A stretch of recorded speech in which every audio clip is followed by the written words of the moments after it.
Et bonjour à tous, j'espère que vous allez bien et que vous passez une excellente journée en ce mois de janvier. On se retrouve aujourd'hui pour la 3e vidéo sur la chaîne mettant en scène les monstres Fire King. Après la vidéo Deck Profile avec uniquement 3 structures deck et l'upgrade budget où on les a vus à côté des Dogmatika, on va cette fois-ci pouvoir retrouver les Fire King aux côtés des Tri-Brigades dans une variante hybride qui va vous permettre de multiplier les interactions. Alors pour ceux qui me connaissent depuis un certain moment, vous le savez, Tri-Brigade c'est un archétype qui me tient énormément à cœur, j'adore vraiment les Tri-Bri et c'est probablement la version Fire King que je trouve la plus fun. L'avantage principal en fait qu'on va trouver dans cette version, eh bien ça va être dans la multiplicité des interactions et dans la diversité de ces interactions, puisqu'en fait on va proposer autre chose que des destructions, ce qui peut parfois manquer à un build qui va être pur. Le fait en fait qu'il y a des Tri-Brigades avec, ça va également nous permettre de varier les routes de combo, puisque cette fois-ci on va pas miser sur un archétype,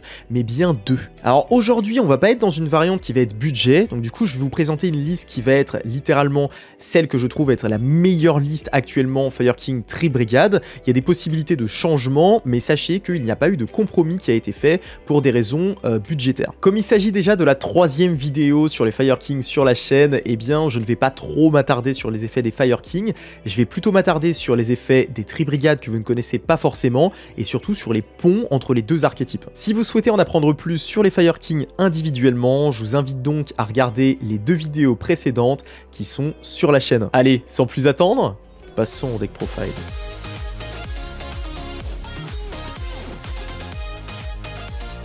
Donc pour le deck profile, on va partir sur tout simplement une deck de 40 cartes avec 15 cartes dans l'extra deck. Comme d'habitude, je ne vous fournis pas un side deck puisque le side deck va être très dépendant de la méta. Donc du coup, je vous laisse tout simplement le construire selon la méta et votre écosystème, l'écosystème de votre DC, l'écosystème du WCQ qui est le plus proche de chez vous, ou bien l'écosystème du prochain YCS. On va commencer de suite avec le main deck et les monstres Fire King. Donc on va commencer avec 3 Ponyx, Ponyx qui a une utilité extraordinaire dans ce deck, comme dans les autres versions bien évidemment. Ponyx qui va nous servir de starter, qui va nous permettre d'avoir accès à la loupe Fire King, mais qui va également nous permettre d'avoir accès aux Tri-Brigades, et ça je vais vous le montrer dans la section combo. La deuxième utilité de Ponyx, eh bien, c'est tout simplement de servir d'extender, puisque lorsqu'un monstre feu est pop, eh bien, on va pouvoir l'invoquer spécialement sur notre terrain, ce qui va nous permettre de ne pas consommer notre norme, bien évidemment, et puis d'avoir accès derrière au playlink à moindre coût.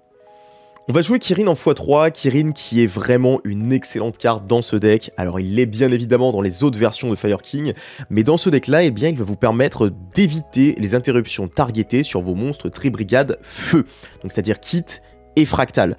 L'un des gros problèmes de Tri-Brigade, c'est que lorsqu'on se prend une interruption targetée comme Imperm ou Veiler sur les effets des Tri-Brigades qui permettent d'invoquer des links depuis l'extra deck, bah ça peut directement nous faire stopper notre tour, donc c'est très problématique.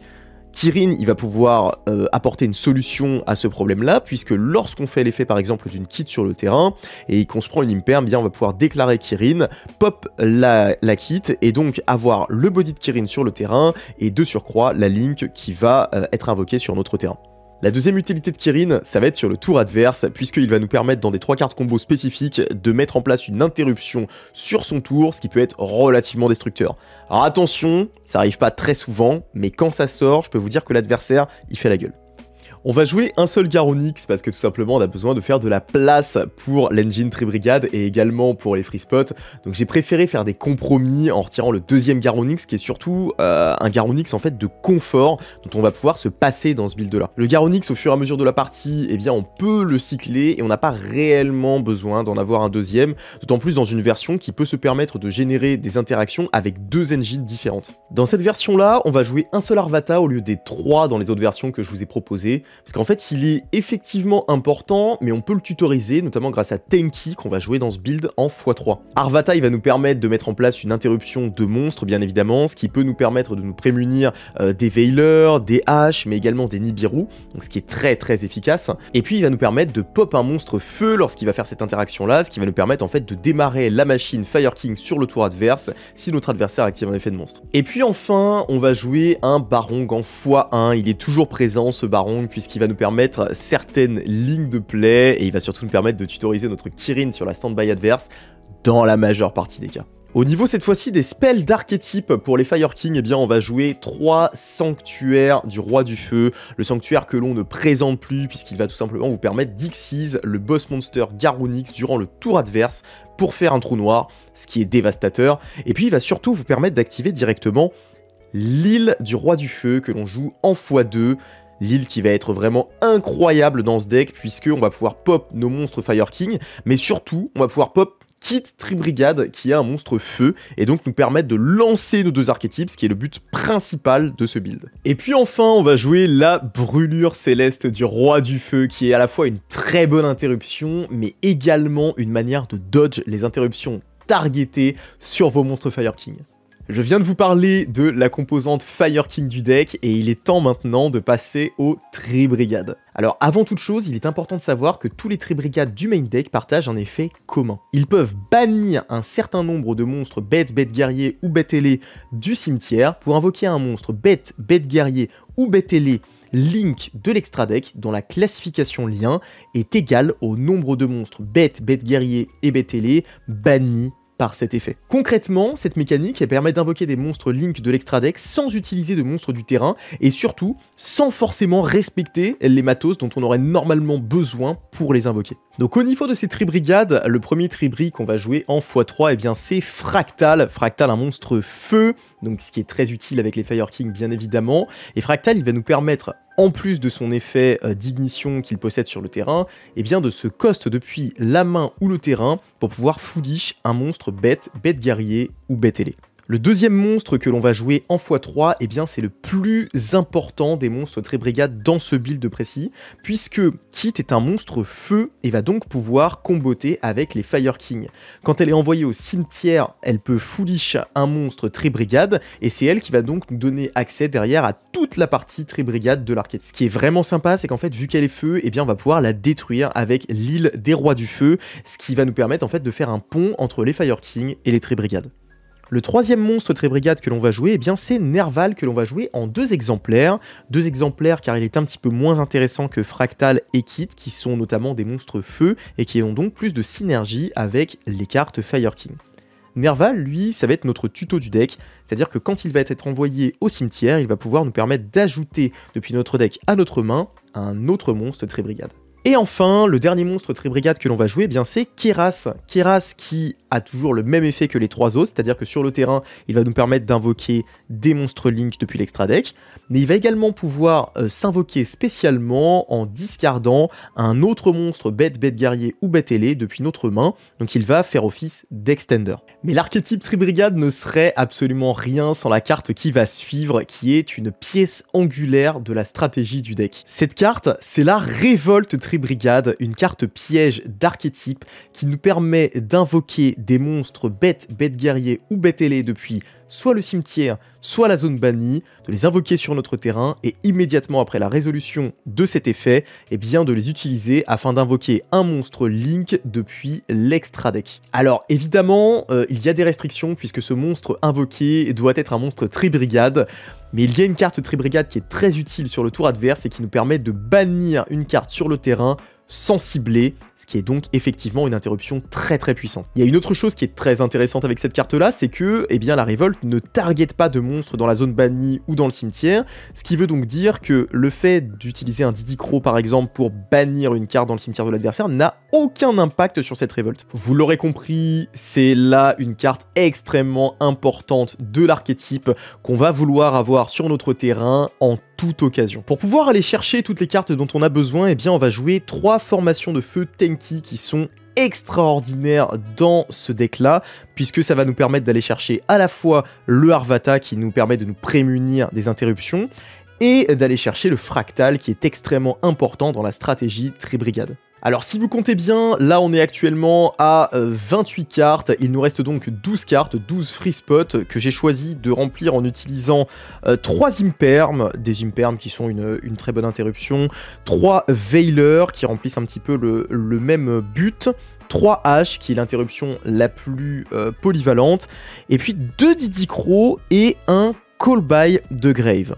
La raison principale pour laquelle j'ai choisi de jouer Call by the Grave, eh bien c'est tout simplement parce que la stratégie Fire King Tree Brigade est extrêmement sensible à Droll and Lock Bird. Si on prend cette interruption, il est possible que notre board soit littéralement famélique et qu'on ne puisse pas générer suffisamment d'interactions sur le tour adverse. C'est donc pour ça que j'ai choisi de jouer le Call by pour permettre de se prémunir de ce genre d'interruption et donc pouvoir mettre en place le board oppressant de Fire King Tree Brigade. Au-delà de ça, il est important de noter que le Call by, ça peut également être une interruption sur son tour ou sur le tour adverse, puisque il va permettre de se prémunir des effets qui se déclarent dans le cimetière. On peut notamment penser au Mirror Fire King, puisque les Kirin qui vont se déclarer au cimetière ne seront plus des menaces s'ils ne sont pas déclarés durant la damage step. Et puis au-delà de ça, il y a également des decks comme Tear Lament, que l'on voit un petit peu, qui déclarent leurs effets au cimetière et qui sont très sensibles à Call by. Il y a également autre chose qui est à noter sur le Didi Crow que j'ai choisi d'enlever, c'est que Didi Crow, il occupe un free spot un petit peu spécial, une place un petit peu particulière dans la stratégie Tree Brigade. L'un des boss monsters du deck que l'on va invoquer sur le tour adverse grâce à la révolte, eh bien c'est Shureg. Et Shureg, il nous permet tout simplement d'ajouter un monstre bête, bête guerrier ou bête ailé de notre deck à notre main, selon le nombre de bêtes, bête guerrier et bête ailé qui sont actuellement bannis dans notre zone bannie. Et il faut savoir que le Didi Crow, eh bien c'est une bête ailée. Du coup, on va pouvoir aller le tuto, soit sur notre tour si on choisit d'invoquer un Shureg, soit sur le tour de l'adversaire. Alors bien évidemment, ces free spots, ils sont personnels, vous pouvez choisir de les réarranger comme vous le souhaitez, de les modifier. Si vous souhaitez, eh bien tout simplement jouer des board breakers, vous pouvez le faire. Si vous souhaitez retirer le call by et rajouter un troisième Didi Crow par exemple, vous pouvez le faire. C'est vraiment tout à fait personnel et dépendant de la méta. On a parlé du main deck, on va désormais pouvoir passer à l'extra deck qui est composé de 15 cartes. Alors on va commencer tout d'abord par les monstres Tree Brigade, et le premier monstre dont on va parler, eh bien c'est Bear Brom, qui est directement une pierre angulaire de la stratégie Tree Brigade. Bear Brom, il a deux effets. Le premier effet qui est le plus important, eh bien tout simplement lorsqu'il est envoyé au cimetière, Bear Brom va nous permettre d'ajouter depuis notre deck à notre main une spell trap Tree Brigade et de remettre une carte de notre main en dessous du deck. Alors bien évidemment, vous avez vu le main deck, ce qu'on va vouloir ajouter, ça va être la révolte, et ça va également nous permettre de cycler notre main, puisque ça va nous permettre d'enlever des doublons ou des cartes qui sont inutiles dans notre main pour pouvoir les remettre en dessous du deck. Le deuxième effet de Bear Brom, il est utilisé très peu souvent, mais il faut quand même le connaître, car il peut être utile dans certaines lignes de play. Il va nous permettre en fait tout simplement de discard 2 cartes afin de pouvoir réinvoquer un monstre level 4 ou moins, bête guerrier, bête ailé, qui est actuellement banni. Alors cet effet là, c'est vrai qu'on l'utilise rarement, mais quand on va l'utiliser en fait, ça va nous permettre de trade des cartes de notre main pour des interruptions supplémentaires sur notre board. Le deuxième monstre Tree Brigade que l'on va voir, eh bien, ça va être Ferrijit. Ferrijit qui a deux effets. Le premier effet, c'est lorsqu'elle est envoyée au cimetière, eh bien, elle va nous permettre de cycler notre main, c'est-à-dire de draw une carte et de remettre une carte de notre main en dessous de notre deck. Le deuxième effet, qui est probablement l'effet le plus important, c'est celui d'invoquer, durant la main phase en effet d'ignition, un monstre Tree Beast depuis notre main. C'est-à-dire que ça va nous servir d'extender, puisqu'on va pouvoir invoquer par exemple un monstre Tree Brigade, ou bien on peut invoquer un Ponyx, spécialement si on a déjà utilisé notre norme. Le troisième monstre Tree Brigade que l'on va voir, eh bien c'est Rugal. Rugal, c'est une Link 3 qui va nous permettre en fait sur la main phase de l'adversaire de réinvoquer un Tree Beast depuis notre cimetière qui aura ses effets annulés. Et si jamais il est toujours là durant la end phase, eh bien on va pouvoir le récupérer en main. Le deuxième effet, il est un petit peu anecdotique puisqu'il permet tout simplement de baisser l'attaque des monstres adverses lorsqu'il est envoyé au cimetière selon le nombre de monstres avec des types différents sur notre terrain. Et puis enfin, on en arrive au monstre le plus important de cette stratégie, et ce monstre c'est Shureg que l'on va jouer en x2. Shureg, il a deux effets. Le premier effet est le plus important puisque lorsqu'il est invoqué spécialement, ou bien lorsqu'un monstre bête guerrier ou bête ailé est invoqué spécialement sur notre côté du terrain, eh bien on va pouvoir déclarer son effet afin de bannir une carte sans cibler sur le terrain. Cette interruption, elle est extrêmement forte puisque d'une part, c'est un bannissement, ce qui est très fort, et d'autre part, c'est sans cibler, et les interruptions qui sont non targetées sont extrêmement puissantes. Au-delà de ça, lorsque Shureg est envoyé au cimetière, je vous en ai parlé au moment de parler du Didi Crow, eh bien on va pouvoir ajouter depuis notre deck à notre main un monstre bête guerrier ou bête ailé dont le niveau est inférieur ou égal au nombre de bête guerrier et bête ailé qui sont actuellement bannis dans notre zone bannie. Donc là on a vu les monstres liens Tri-Brigade, je vais désormais vous montrer les monstres liens que l'on peut invoquer spécialement avec l'effet des Tri-Brigades. Normalement ils requièrent des matériels qui sont très spécifiques, mais étant donné qu'on a l'effet des Tri-Brigades, ça nous permet de cheat un petit peu ça, et donc de pouvoir les invoquer même s'ils appartiennent à d'autres archétypes. Le premier monstre qui est très intéressant, eh bien c'est Os qui fait partie des Ancient Warriors.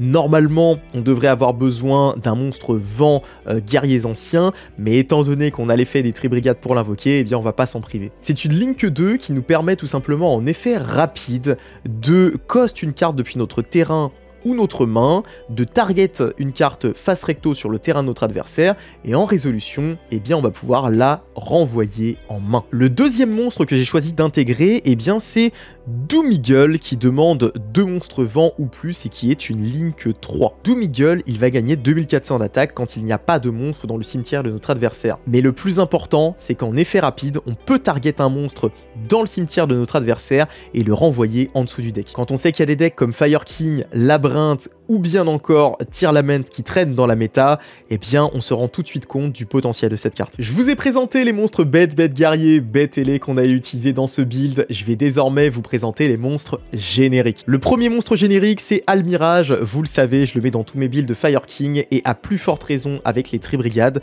puisque ce Almirage il va nous permettre de link off soit le Ponix, soit la kit, ce qui va nous permettre de déclencher tous les effets des Tri-Brigades derrière au cimetière. Le deuxième monstre c'est IP qui va parfois faire partie de notre endboard, IP qui va nous permettre de link off sur le tour de l'adversaire et donc d'invoquer cette carte que l'on voit partout, la SP. La SP, lorsqu'elle est invoquée sur le tour de l'adversaire, elle permet de faire double interruption, puisque vous le savez, elle permet à l'invocation de bannir une carte depuis le terrain ou le cimetière de notre adversaire, et puis de surcroît, elle permet de bannir 2 monstres en incluant un qui est sur notre terrain, lorsque notre adversaire active une carte ou un effet. On va jouer Apollousa en x1 puisque cette Apollousa va très souvent faire partie de notre board de fin. Ça sera une Apollousa 2 ou une Apollousa 3 et c'est une carte qui est très efficace contre les monstres. Il est très bon dans Fire King, il est excellent dans Tri-Brigade. Le Access Code Talker va nous permettre de terminer les games, on pourra le faire extrêmement facilement, que ce soit à partir de l'un ou de l'autre des archétypes. Et puis enfin, on le voit très peu souvent, le Zelantis qui est une Link 4 générique qui nous permet en fait tout simplement de s'invoquer en utilisant un monstre à effet ou plus. Il va être très pratique dans certaines lignes de play puisqu'on va pouvoir link off notre Shureg qui est également une Link 4 pour pouvoir aller tutoriser avec l'effet de Shureg directement un monstre depuis notre deck à notre main. Au-delà de ça, il a 2 effets supplémentaires. Un premier effet qui se déclenche durant la battle phase et qui nous permet tout simplement de détruire une carte sur le terrain selon le nombre de cartes colliers que l'on a sur le terrain. Et puis le deuxième effet, il va nous permettre en fait en effet d'ignition de bannir tous les monstres du terrain et de les réinvoquer soit face up, soit face down juste après. Ces 2 effets sont très intéressants, mais la raison pour laquelle il est dans ce build, eh bien c'est pour pouvoir link off notre Shureg. Et pour finir avec les monstres de l'extra deck, eh bien on va jouer un Éternité Garonix, Yang des Rois du Feu, le Éternité Garonix qui est l'une des pièces angulaires également de la stratégie Fire King, puisqu'il va nous permettre de faire un trou noir sur le tour de l'adversaire avec le Sanctuaire. Et puis on va jouer un Typhoon, une carte qui est excellente dans la méta actuelle, qui va nous permettre d'apporter des interactions supplémentaires lorsqu'on est en go second, et qui va nous permettre en fait tout simplement d'achever de remonter des boards. Alors là, je vous ai présenté le deck dans son intégralité, mais vous allez me dire, c'est bien beau Barcode, mais comment est-ce qu'on fait pour le jouer effectivement ce deck? Eh bien c'est très simple, je vais vous montrer ça de suite avec la section combo. Donc le premier combo que je vais vous présenter, c'est un combo avec uniquement Ponix, ainsi qu'une carte bête guerrier, bête ailé dans votre main. Ici, le Corbeau Dédé va prendre la place de cette carte, tout simplement parce que c'est une carte qui n'apporte techniquement pas grand chose au combo. La première chose que vous allez faire, eh bien c'est tout simplement de norme Ponix. À l'invocation, vous allez pouvoir déclarer son effet pour ajouter directement depuis votre deck à votre main un Sanctuaire du Roi du Feu. Vous allez pouvoir activer votre Sanctuaire du Roi du Feu, ce qui va vous permettre d'activer directement une île du Roi du Feu depuis le deck. Vous allez pouvoir ensuite déclarer l'effet de l'île du Roi du Feu, détruire votre Ponix et ajouter directement votre Garonix depuis votre deck à votre main. Comme un monstre feu a été détruit, vous allez pouvoir invoquer spécialement le Garonix sur le terrain. Vous allez ensuite déclarer l'effet de Garonix pour détruire un monstre feu directement depuis le deck, et c'est ici que les lignes de play vont changer avec la ligne de play classique de Fire King. En fait, ce dont il faut bien se souvenir, c'est que vous avez la possibilité de détruire ici Kit. Kit est également un monstre feu, ce qui vous permet d'être un pont en fait entre l'archétype Tri-Brigade et l'archétype Fire King. En détruisant Kit depuis le deck, vous allez pouvoir détruire directement un Nerval depuis votre deck.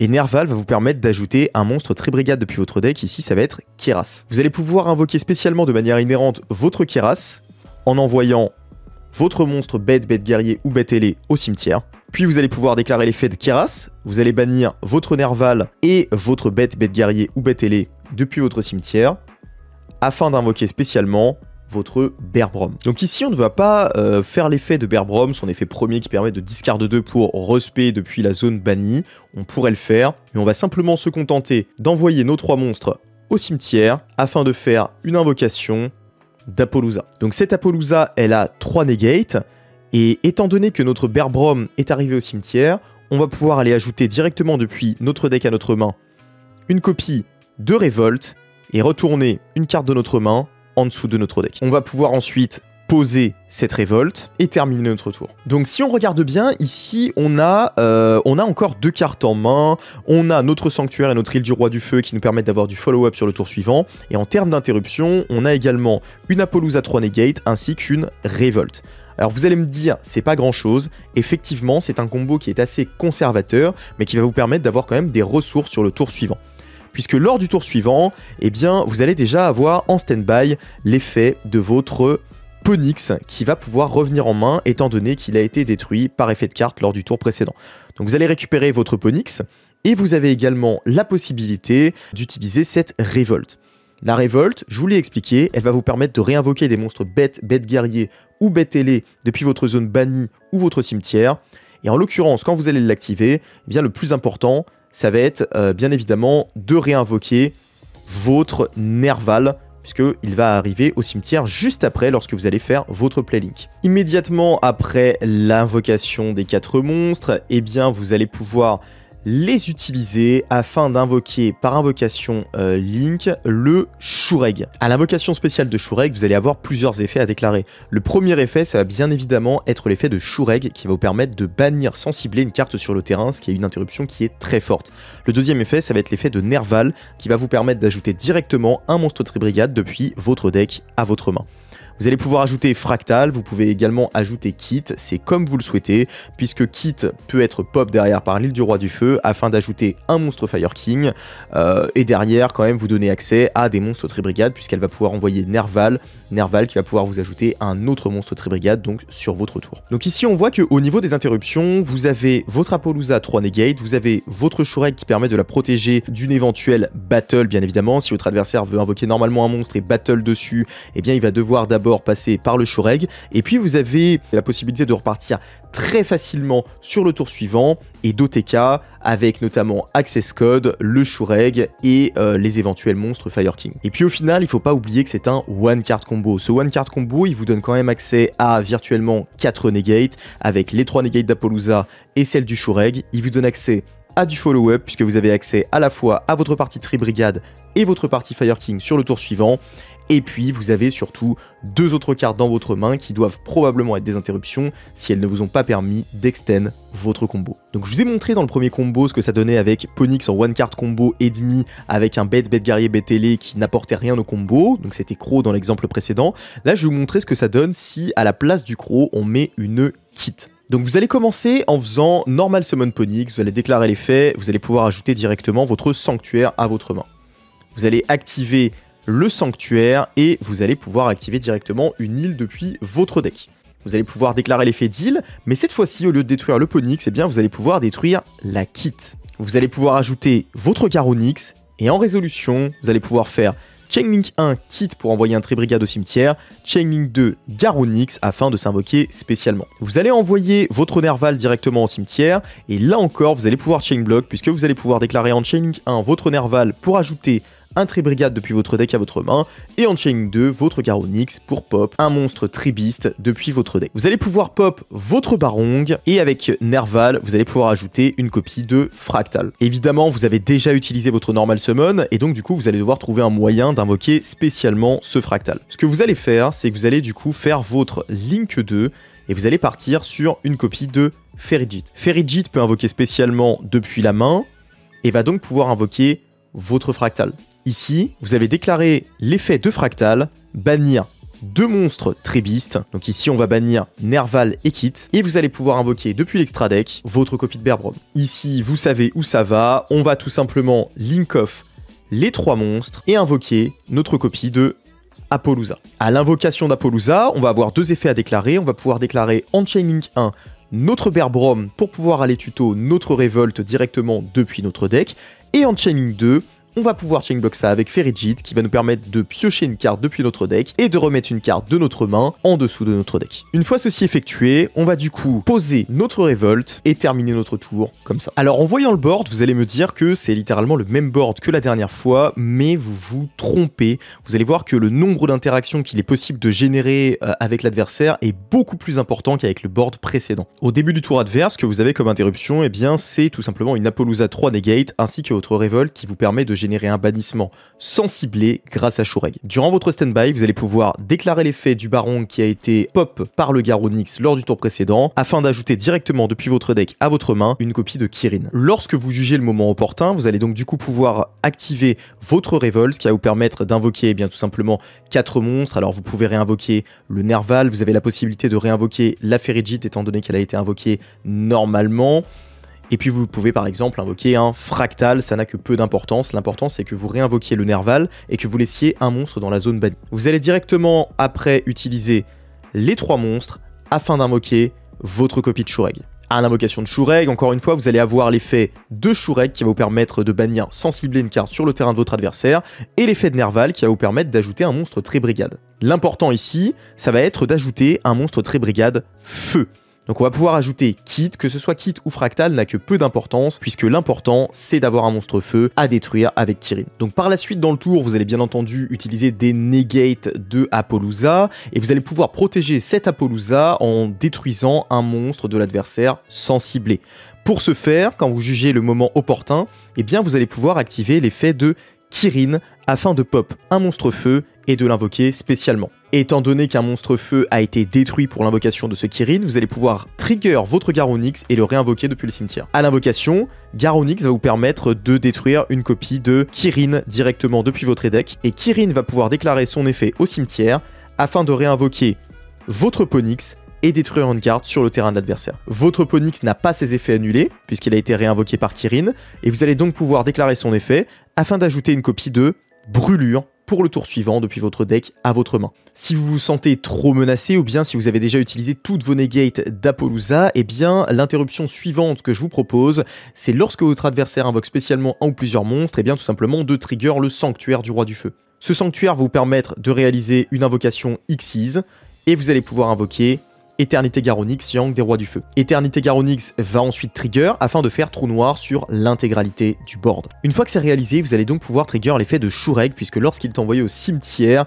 eh bien vous allez pouvoir ajouter depuis votre deck à votre main un monstre bête, bête guerrier ou bête ailé dont le niveau est inférieur ou égal au nombre de bêtes, bêtes guerriers et bêtes ailés dans votre zone bannie. Ici, vous avez volontairement laissé cette kit dans la zone bannie et vous allez donc pouvoir ajouter depuis votre deck à votre main un monstre bête, bête guerrier ou bête ailé de niveau 1. Vous avez plusieurs possibilités, vous avez la possibilité d'ajouter un Nerval, vous avez la possibilité d'ajouter un Ponix, mais vous avez également la possibilité de tutoriser un Didicro qui est votre interruption supplémentaire sur le tour de l'adversaire. Avec toutes ces interruptions, votre adversaire va normalement avoir du mal à vous passer et si le tour revient de votre côté, eh bien vous avez la possibilité en stand-by de trigger l'effet de Ponix puisqu'il a été détruit par effet de carte et de l'ajouter de nouveau à votre main.